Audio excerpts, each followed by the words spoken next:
जो सबसे अलग फैक्टर मुझे लगता है जिस कारण आजकल लिव इन बहुत ज़्यादा देखने को मिल रहे हैं, आज तो सुप्रीम कोर्ट भी आजकल बहुत ज़्यादा लिव इन के रिलेटेड और लिव इन के पक्ष में बहुत सारी बातें कह रहा है। सर देखिए, किसी भी महिला के अगर हम पर्सपेक्टिव में बात करें तो तीन बड़ी चीज़ें होती हैं। एक होता है कास्ट, एक होता है दहेज, और अगला होता है इन लॉज। अगर आप लिव इन रिलेशनशिप की बात करें तो ये तीनों ही फैक्टर नहीं दिखते हैं आपको। आप आराम से फ्री माइंड होके किसी के साथ रह सकते हैं, समझ सकते हैं।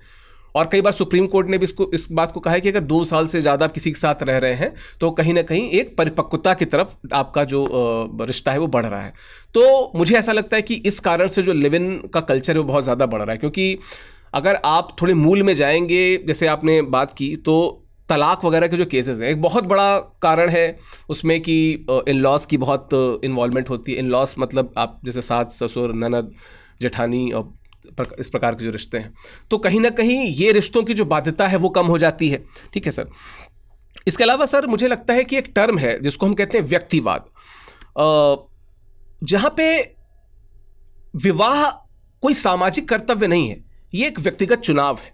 तो जब आपको, मतलब मैं वर्तमान पीढ़ी के हिसाब से बता रहा हूं क्यों ये ट्रेंड ज़्यादा हो रहे हैं, कि जब वर्तमान पीढ़ी को लग रहा है कि अब हम आपको चुनने के लिए रेडी हैं, तब हम आपको चुन लेंगे, नहीं लग रहा है तो हम रेडी नहीं होंगे।